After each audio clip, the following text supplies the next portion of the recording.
Hey, welcome back to the SC-100 exam prep course.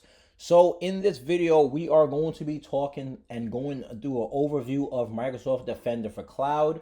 So I am in the Azure portal right now. And what I will do is go over here to Microsoft Defender for Cloud. So I already have Defender for Cloud in one of my recent services, but you could come up here and you could type it in. So when you get into Microsoft Defender for Cloud, one of the first things that you will get into is the overview. So what is the overview blade? This blade right here gives you a high-level snapshot of your cloud security posture. So you'll see things like security posture right here, what's critical, attack paths, overdue recommendations. You'll also have your regulatory compliance, what kind of regulatory compliance that you have applied to your organization. You also have active recommendations as well that you can see here, and then Defender for plans across subscriptions if you have any, right? So workload protections, you can see nothing's really shown up there because once again, this is a lab. So moving down, we have down here, we have this blade for setup, which just lets you know how you can go about setting up and connect your environments to Defender for Cloud. As I mentioned in the previous video, you have things where you could connect your Defender for Cloud and connectors to like Amazon, Google Cloud, and then you have GitHub and other additional environments that you could connect it to. So this is your recommendations area. This is where you will see all your recommendations. You see this pops up as risk-based recommendations, and it gives you a high, medium, and low. And through here, you can see some of the recommendations that their Defender is letting you know about your environment. So we're going to go a little bit deeper into this recommendations in another video, but I just wanted to kind of give a high-level overview. As you can see here, you can see the number of Azure subscriptions, a part of our tenant, AWS, GCP, GitHub connectors, so on and so forth. So your attack path analyst, that is going to let you know, the riskiest security issues in your environment, so you can prioritize your remediation efforts or on exploitable paths attackers might use. Here you have your security alerts. If there's any security alerts that you need to look at and you have your security team looking here, you'll see all your alerts here, and then you can go about remediating those different security alerts. Up here, you can do an open query. You could query certain things in terms of alerts. You can suppress certain rules. So certain things that might be a false positive. You have security alert maps. Let's click in there. So no threats detected right now on mine, but you can see up here it says this map presents security alerts that contain IP address targeting your resources. So that's just a nice feature that you have there. You have sample alerts, alert workbooks, and then you also can download things and put it to a CSV and ship it out to whoever in your organization. This is a full list of your inventory, right? What is connected to your Microsoft Defender for Cloud. Here you get the resource name, you get the resource type, you get the scope, right? This is going to be your subscription.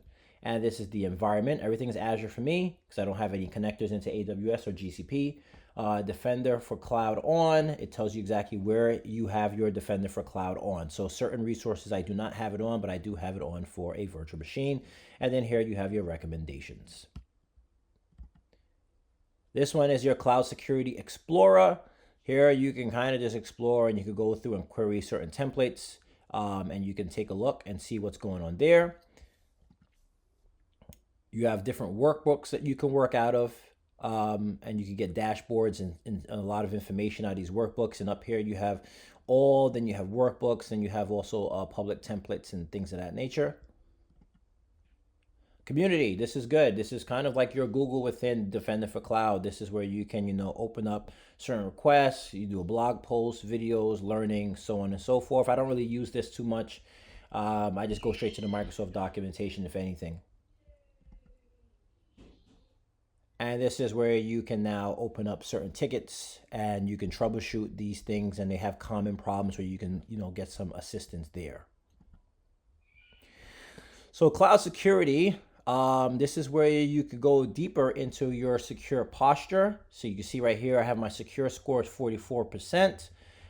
Environment risk is 0, attack path is 0. And then here we have cloud scholars here. And this is where we're going to talk a little bit more about this screen here when it comes to security posture. And here you have your regulatory compliance. So you can see this is some of the compliance standards that you have within your environment.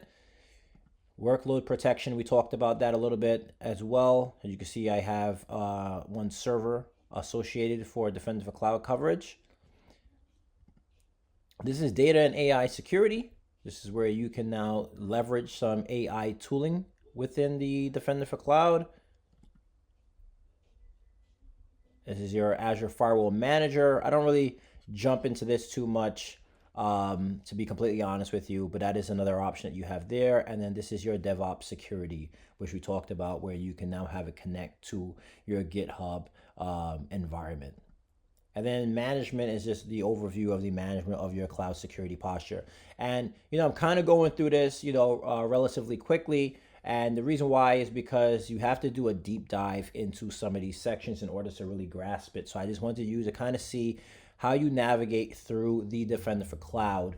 In the next video, we are going to go and talk more about that security posture and regulatory compliance, because those are the areas where you really want to show how you can do the continuous evaluation of your environment, and then also make sure you have the right regulatory compliance associated with your resources to stay compliant, whether you are in FedRAMP or you are in HIPAA, which is healthcare, or any other type of regulatory compliance. So I want to thank you all for watching this video. This is a quick overview of the SC-100 Defender for Cloud. If you haven't done so already, please smash that like and subscribe button. Here at Cloud Scholars, my goal is to get you from scholar to consultant, and of course, consultant to expert. Thank you, and see you next time.